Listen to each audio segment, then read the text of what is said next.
Welcome to Mundaria Legends. I am your host, Michael Stone. Thanks again to all our listeners who have suggested these amazing characters to write these stories about. If you have a character idea and want to see it come to life in a fantasy series quickly getting worldwide attention, go to MundariaLegends.com, leave a comment, or see other ways of getting in touch with me in the episode description. Remember, if you like what you are hearing, there's 3 easy things you can do to help ensure we can keep going. First, like, subscribe, leave comments and ratings. What takes just a few seconds for you makes a huge difference to others who may want to listen to fantasy narratives like this.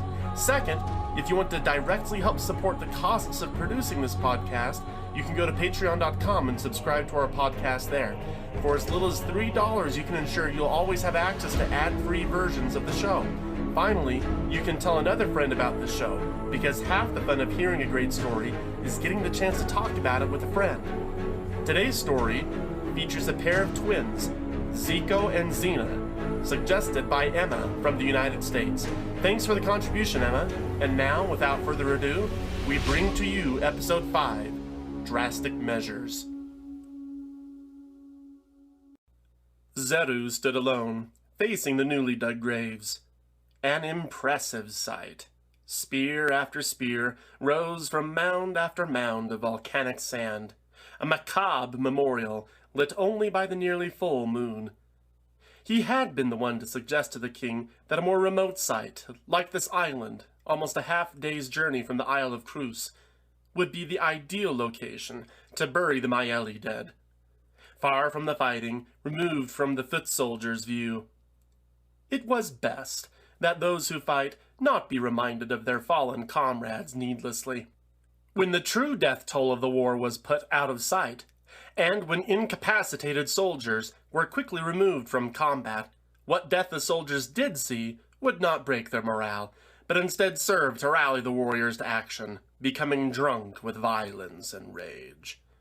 And then, eventually, they would rest here, along with the friends they had been told were recovering. Xeru had been somewhat irked that Aglam's narrow-minded xenophobia had prevented the king from consenting to bury the merfolk dead here too. But, seeing as Aglam had relied almost exclusively on human soldiers to fight his war on the beach, both for practical reasons and his aforementioned prejudice, Xeru would have to make do with the bodies here. It wasn't as if he could easily swim down to the ocean floor to find the graves of Aglam's merfolk officers anyway. Even if he could, Aglam paid more attention to their graves.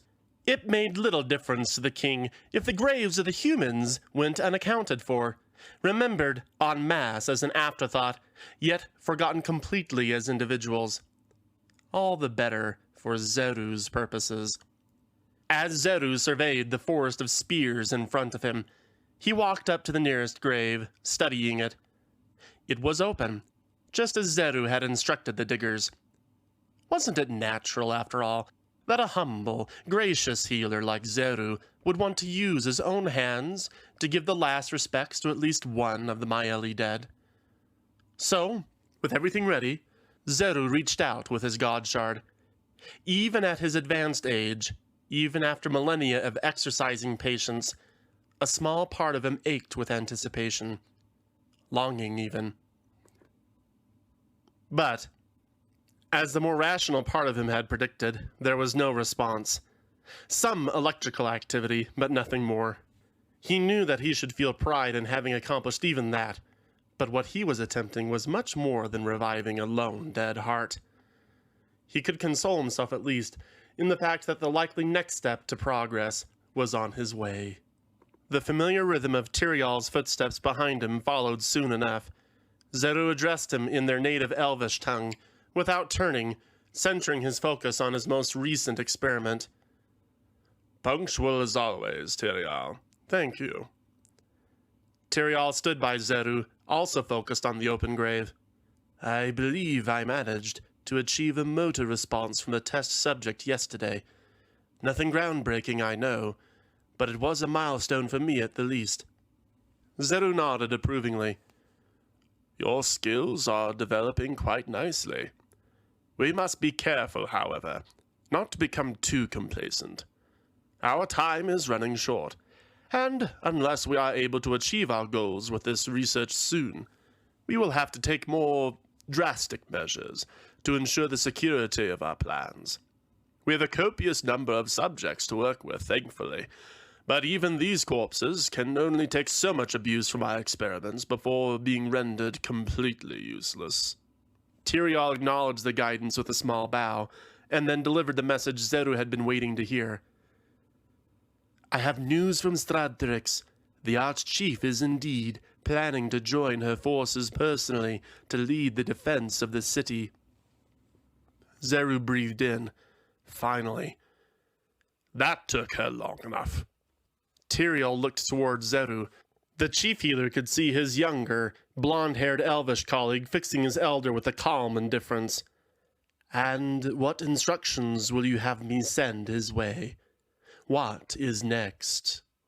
Xeru shook his head simply. Nothing. Tirial turned in place towards Xeru, now ignoring the grave completely. Sir? Xeru gave his characteristically subtle smile. I mean that I have nothing else for Athrun to do. For the time being, anyway. In fact, I shall inform him to withdraw for the time being, and have all our agents to stand back, and allow things to proceed without our direct interference, until I signal otherwise. Xeru patted his cloak, checking again to ensure that the heavy object in his pocket was still easily accessible. It was nearing time. Tirial leaned his head back, obviously surprised. Then the Arch-Chief fighting in the war is all that you needed? The elf blinked rapidly, considering the new information. The prophecy is different than I had at first assumed. Though, of course, I don't mean to pry. Xeru gave a short, chilling chuckle. Nonsense, Tirial. You have learned from the best on how to get those around you to talk. You want to know more. And why shouldn't you? You are my nephew, after all. Besides, I would be offended if you didn't at least try to manipulate me into giving up too much information. Tirial's expression froze with uncertainty, caught off guard by Xeru's blunt politeness. Thanks, my uncle. Xeru nodded.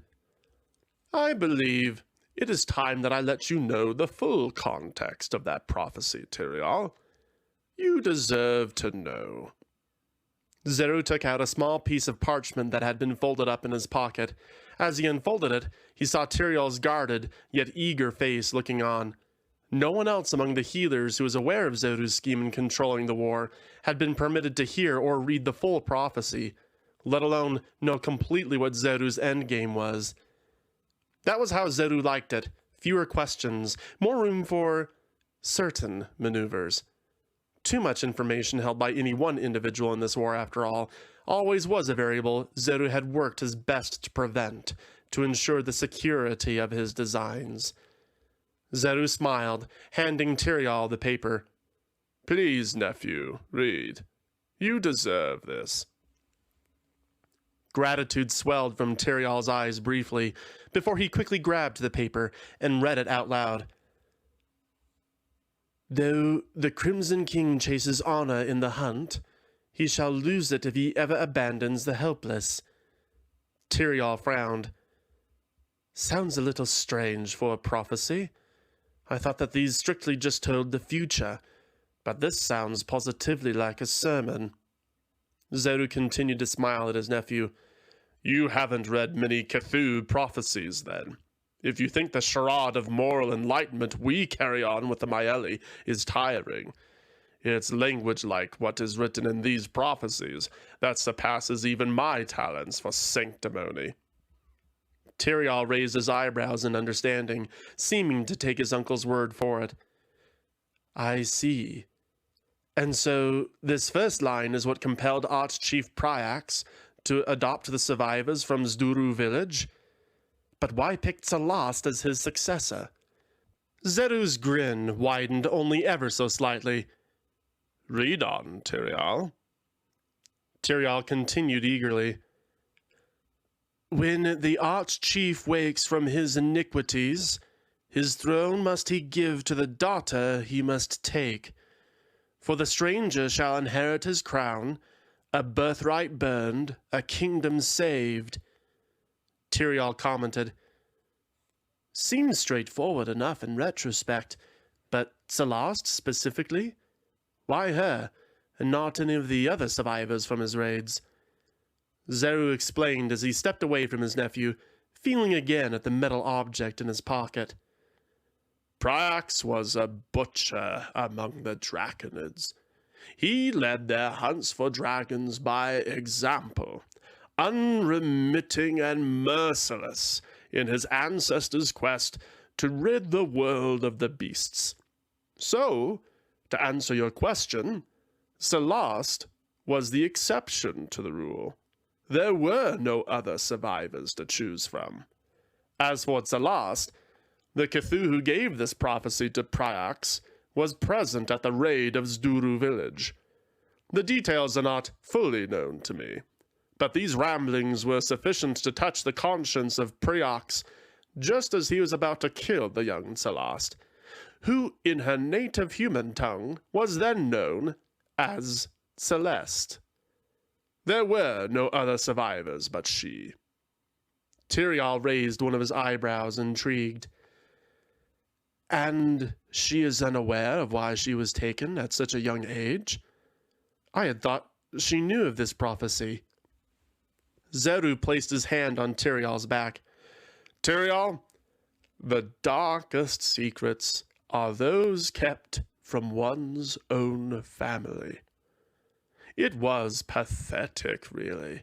The greatest dragon hunter of the draconids, reduced to delusions of redemption as he cowered before his abducted daughter, lying to her about her origins. In fact, Pryax gave me the original prophecy itself, along with a few other details about Celast, years ago, for safekeeping. All the royal family can now rely on from the original prophecy are but faulty memories and half-truths. But please, nephew, read on. Xeru grasped the heavy object again in his robes, slowly positioning himself behind his nephew as he continued reading from the prophecy. But behold a woe pronounced on all of Crus. The taken daughter keep from war, lest she be brought to ruin.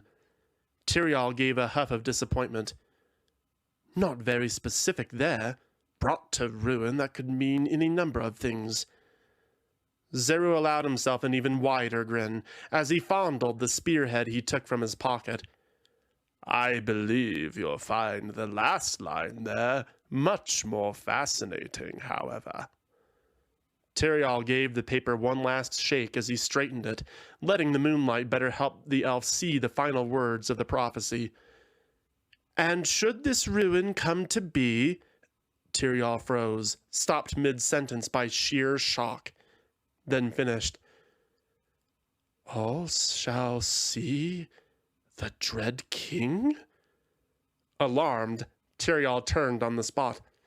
But, he began, before Xeru plunged the spearhead he had been holding deep into his nephew's heart. The air went out of Tirial as he wheezed in pain, unable to speak, pure horror and shock racking his face. Xeru smiled, pushing the blade deeper into Tirial as he shoved him into the open grave. Xeru knew Tirial would of course be trying to heal himself. A pity Xeru had never taught him about cardiac tumors. As Tirial choked on his last breaths, Xeru casually addressed his nephew as if they were at afternoon tea. Now you understand, nephew, why you deserved to know the full prophecy, Xeru explained.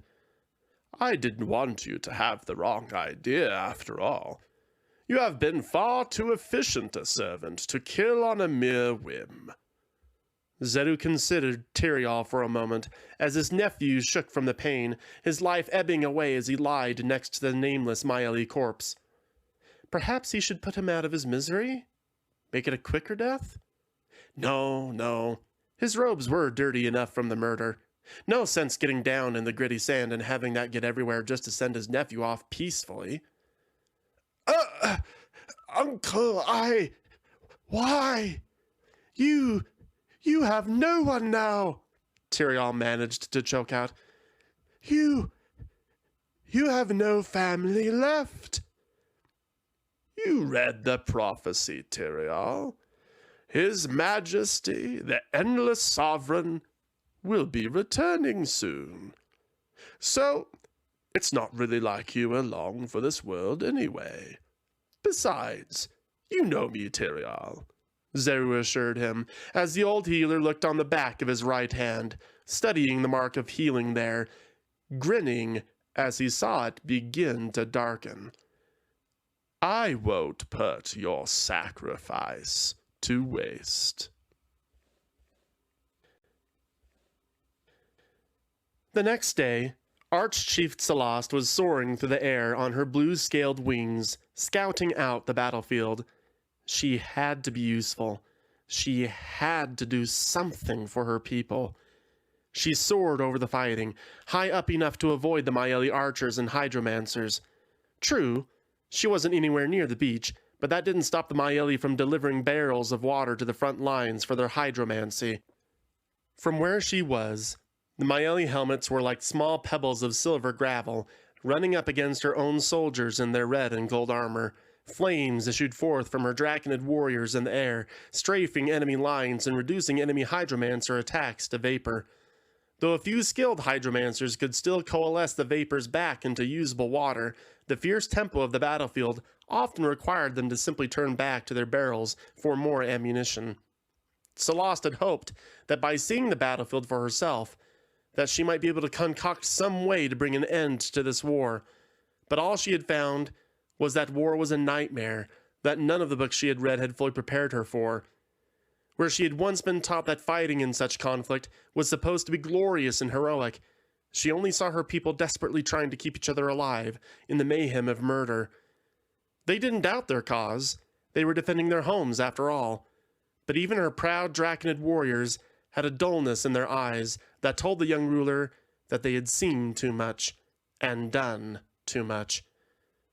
So, though her scales were healthy and strong, her wings powerful enough again to bear her into the air, Celast ached. She was supposed to have brought an end to this. She had entered the fray to bring a quicker end to this war, but so far, no easy options had presented themselves. The Maeli were too numerous, too well supplied. They were no strangers to war, as Celast was. As she flew back down to the patch of gray soil in front of her war tent, a dull crimson just like the bricks in the palace walls of Stradtrix, she turned to her two advisors, Xena and Zico. The two human twins drew curiosity from the Draconid guards as they waited, as was only natural. The children were, after all, only 14 years old, and the war tent was only somewhat removed from the clamor and stench of war. And yet, the fair-skinned, auburn-haired twins seemed oblivious to the danger of their surroundings, not because of any callousness or shallow bravado on their part, but perhaps because of the trust they had in their eyes as they saw Celast come forward to them. "Hello, Arch-Chief," the twins said in unison. "Come," Celast managed, as she walked right past them into the war tent, a worn expression on her face. She wasn't sore or out of shape, as this time of the month she was in excellent peak condition, feeling more like a Draconid than ever.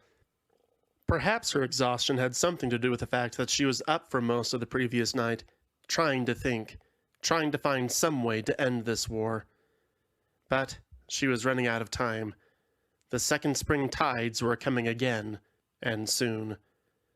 As Celast made her way past the large round table in the tent, maps and reports strewn all over it, she took her seat, a simple stone cut from the ground, large enough to support her weight, but not spacious enough to get too comfortable in. Draconid furnishings, especially those in these tents, were meant to remind even their leaders that they should not plot too long or get too relaxed before heading out into the fray again. Xena and Zico both entered the tent and took their own seats at the table. Celast watched them, ensuring that they were alone, and then with resignation muttered, "Let's get this over with. What am I doing today?" The twins helpfully nodded, both taking out parchment on which they had written some notes. Xena, her hair kept in a simple braid, began. "First, you shouldn't be flying, should she, Zico?" Her brother shook his head. "No, Zika, she shouldn't." Celast rolled her eyes. "I am not a hatchling. My memory loss doesn't affect my ability to fly." Zico frowned sympathetically.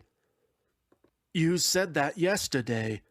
Xena, did she say that yesterday?" The sister's head bobbed up and down. "She did, Zico." Celast pounded the table. "I have only been out here a week. I can still fly at least another 2 weeks." Zico and Xena looked at each other, concerned, and then back to Celast. "You have been out here for 3.5 weeks, actually, Arch-Chief." The fact that Xena did not needlessly confirm this fact with Zico underlined how grave the problem was. Celast held her hands up to her face.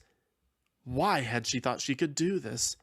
How arrogant she was to assume that she could have actually done anything in the battlefield. She had been so wrong to come out here. Fighting at the front lines like this was nothing but vanity. She wasn't useful. She was doing nothing for her people. Through the gaps between her scaly fingers, Celast could see Xena and Zico look at each other. "Have we failed, sister?" Zico asked. Xena answered softly. "I don't know, brother. Arch-Chief, you asked us to try to help you with your memory. Why are you sad?" Zico added, "Did we do something wrong?" Celast shook her head.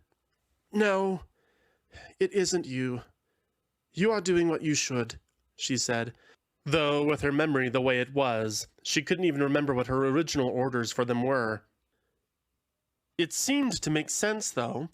Zico and Xena were perhaps the most friendly people she knew, as Celast had first met them some 2 years ago, when they brought some much-needed food and medicine during the recent famine. And as they were not Draconids themselves, Celast somehow felt more comfortable, more free of any potential judgment. Her people prided themselves on strength and competence. An illness, like the one that she had, should have disqualified her from ever leading them. Xena and Zico looked at each other again, thinking on what to do. "Perhaps we should put today's list aside, sister," Zico suggested. Xena nodded, agreeing. "Not a bad idea, brother." The twins turned to Celast and Xena asked her, "What can we do to help, Arch-Chief? What is it you want?" Celast clenched her taloned hands. "I want to end this war for good, quickly, before the tidal dragon comes again. I can't stand by and just let my people do everything for me." Zico scratched his head. "That is not how I see it, Arch-Chief." Xena also seemed puzzled. "That's not how I see it either, Arch-Chief." Celast looked up from her hands, willing to listen. "Well, how do you see it? I can't do anything, and the people who had rescued me from the destruction of my village are out there dying for me." Zico rubbed his chin.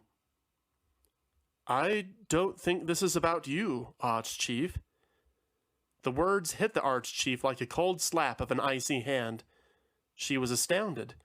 She felt that she should maybe even be outraged, but the sheer shock of what she had heard took her off guard. Fortunately, Zico quickly followed up with an explanation. "Stradthrix is our home, Arch-Chief. The people love you. But we know that you get ill. It's okay." Xena nodded and continued. "You can't fight all the battles for our people, Arch-Chief. Trust us. We can do this." "And I can't," Celast mourned quietly. "I can't remember things. I can feel myself slipping more and more. deaths, I take that dragon. If we could just get rid of the invasion, we could finally hunt it down and end all this. Zico and Xena looked at each other. Is that what you want, Arch-Chief? Xena inquired.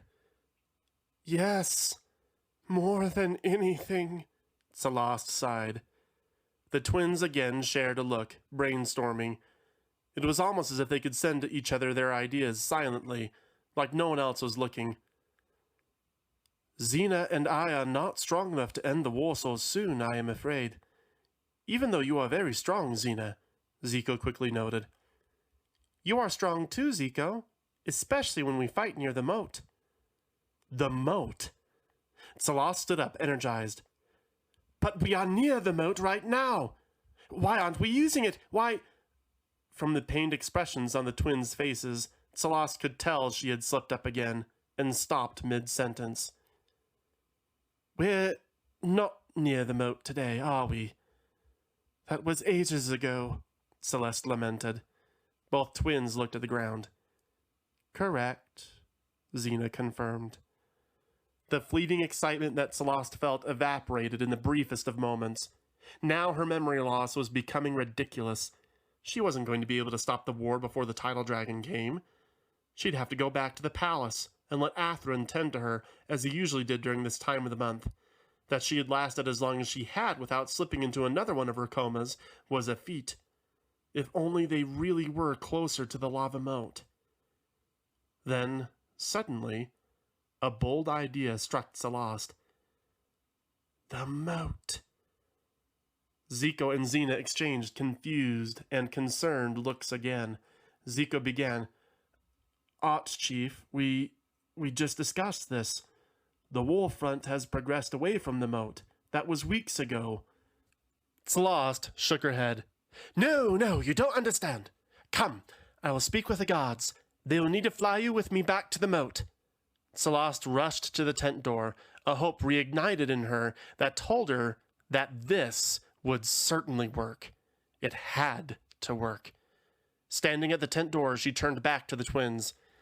I won't let some prophecy control my fate. I won't be brought to ruin, and neither will Stradrix. We end this war now. And with that, Celast bolted outside, with a spark in her eyes. As the twins joined her in her flight back to the moat in the arms of the Draconid guards Celast had summoned to the task, she shared with them her plan, eager to tell it to them lest she forget again. If all went well, no one in Mundaria, not even Celast, would ever forget this day. Moments later, Celast, Zico, Xena, and the two Draconid guards who had accompanied them were standing on the black stone ground just next to Stradrix's last defense, its moat of molten lava. It was fed by an infernal, glowing river flowing from the precipitous summit of Mount Rurin itself, circling the southern and western borders of the city.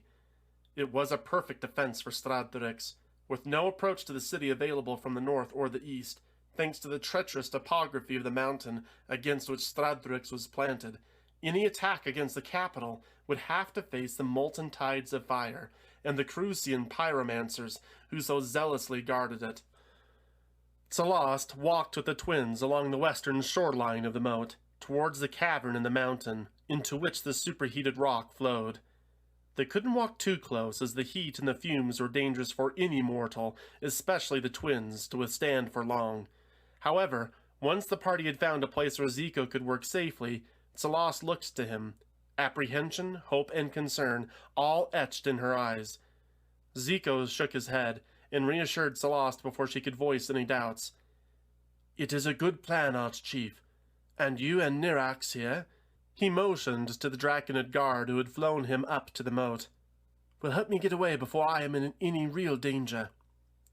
Celast nodded. She had again forgotten what it was exactly they were doing there, but the twins had reassured her on their arrival that they were following her orders, and had patiently re-explained to her the plan.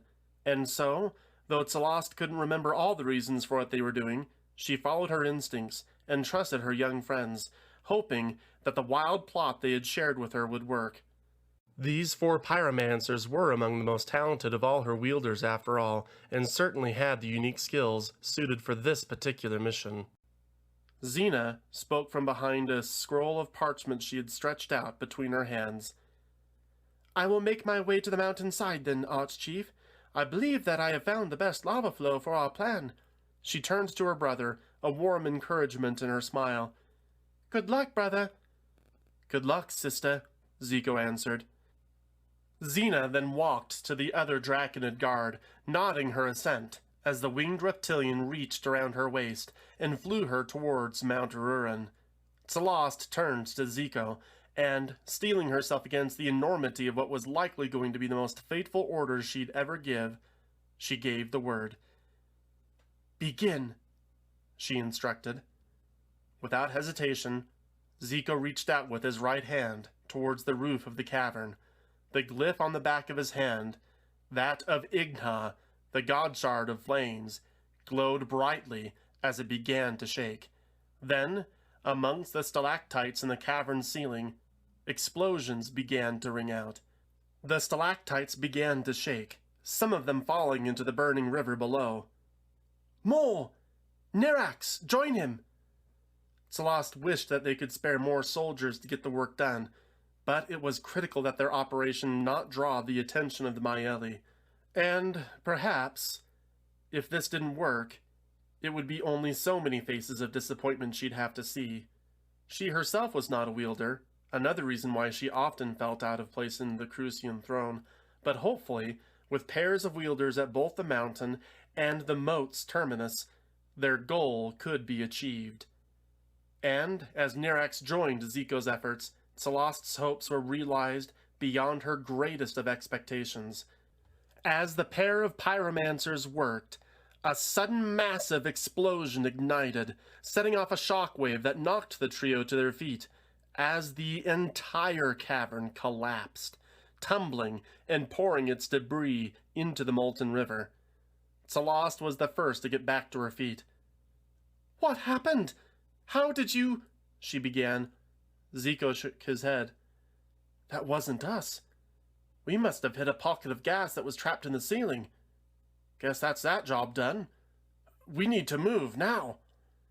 And, sure enough, with the cavern sealed off, the molten river began to overflow.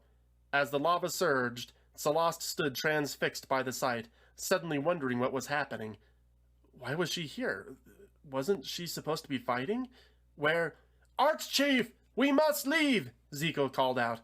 Coming to herself somewhat, remembering at least this present operation, Celast spread her wings and followed Zico and his Draconid flyer as the 3 of them flew away from the river.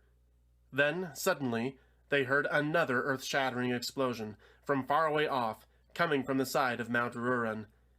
As Celast turned her attention, she saw a massive landslide pouring down the mountain. At first she panicked, thinking it might endanger her troops below, but then she saw the flood of blackened stone fill a gap between a large outcropping of rock and the mountainside, a gap that another stream of lava had been pouring through. Now with that small crevice sealed off, however, the lava flow was being redirected, joining the only other major runway off Mount Rurin, one already shared by the massive flow of lava that supplied Stradrix's lava moat. Celast's mouth stood agape. "But Zico, your sister!" Zico shook his head again, reassuring Celast. "Don't worry, Arch-Chief. She was going to position herself above the blasts. Look, there she is with her guard. They got out." And sure enough, Celast saw a small pair of wings in the distance, flying from the mountain towards them. A Draconid, carrying a human. They did make it. As the 2 guards, Celast and the twins, landed back at the Arch-Chief's war tent near the front, they saw that many of the Draconid's eyes had turned back towards Stradrix. The moat was quickly overflowing now, and with the cave blocked off, and another major source of lava flowing into it, the moat had only one place to flow, and that was downhill, towards the battlefront, towards the Maeli. And then, even more miraculously, Celast remembered. She remembered. This was her plan. She was bringing the moat to them. And she had to act quickly. As Draconid officers and soldiers began to gather near her tent, she turned to them and raised her voice, a hope and a light burning in her that she hadn't felt in the longest time. Crucians!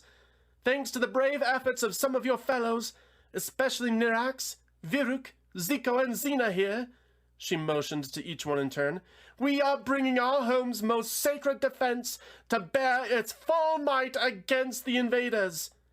The moat of Stradthrix now overflows, and soon will be here to burn away any Maeli fool enough to remain on our shores. A wild excitement broke forth amongst the Crucian soldiers.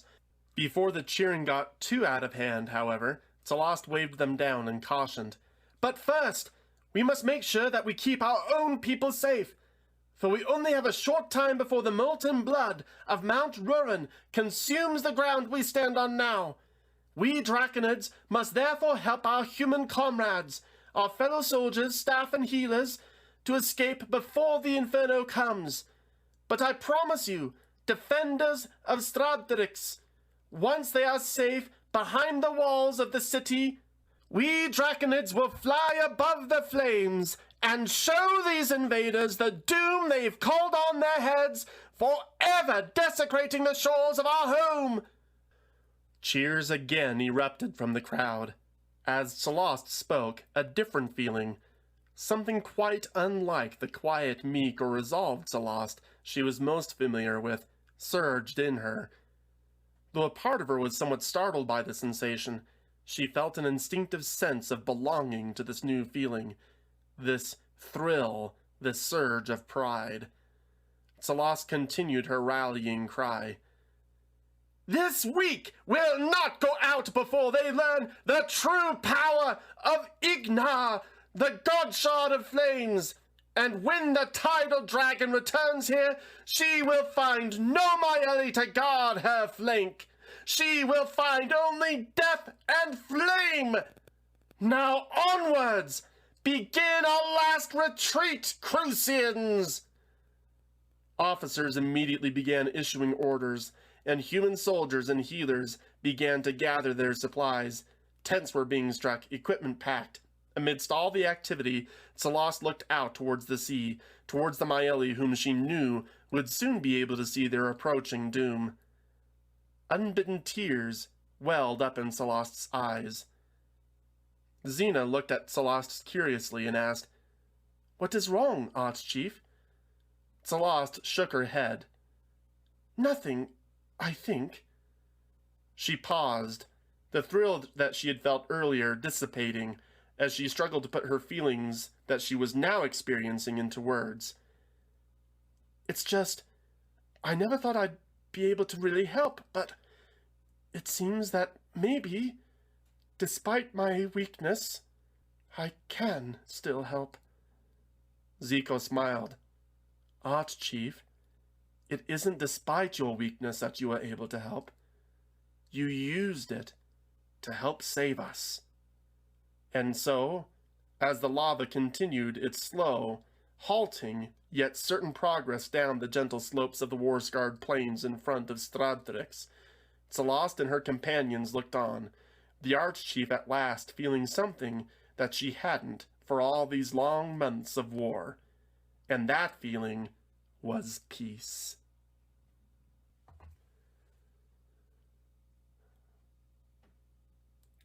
Back at the Maeli war camp, King Aglum was enjoying his state dinner with his generals, his merfolk officers anyway. Humans couldn't appreciate this particular shrimp buffet nearly as well as the true denizens of the seas anyway. "And that's when I tell him that these humans are only as useful as far as their legs can carry them," the king remarked. "No venom, no real teeth, no claws, nothing to help them really swim properly. I suppose we should just be grateful that they overbreed as they do, otherwise I'd have to risk real Maeli blood to take cruise. Don't you agree, Senator?" Senator Loella did not seem much impressed by the king's wit. "I can't say that I do, King Aglum." Aglum shook his hand at Senator Loella dismissively. Ah, yes, Senator. Ever the politically correct, I see.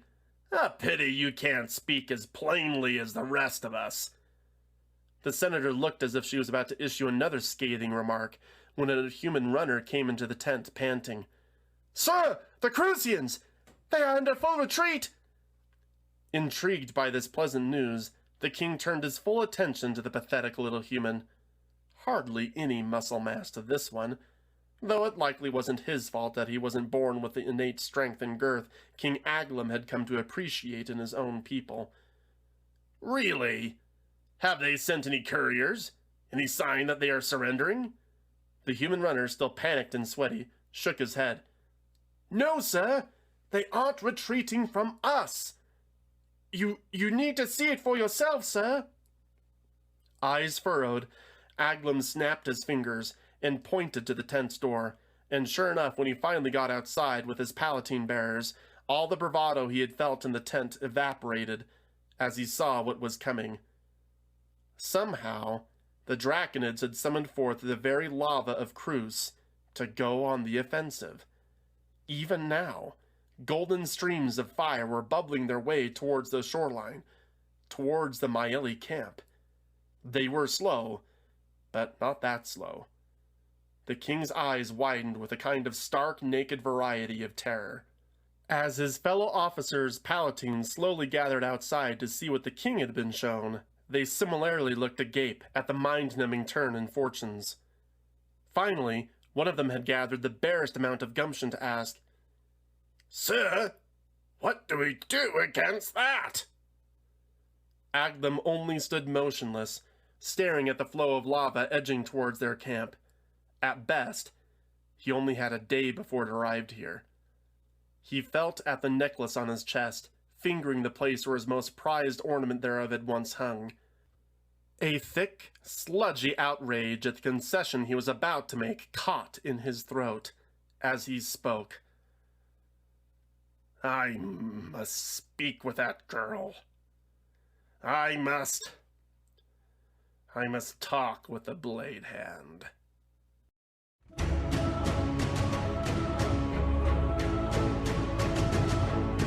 Thank you so much for listening.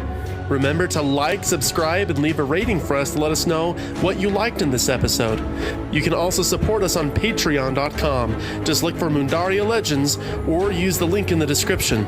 And remember, one of the simplest, easiest ways you can support us is simply by letting a friend know about the show. Thank you again so much for listening, especially as we just get started. Stay safe and remember, you can't see the hero if you don't know the monster.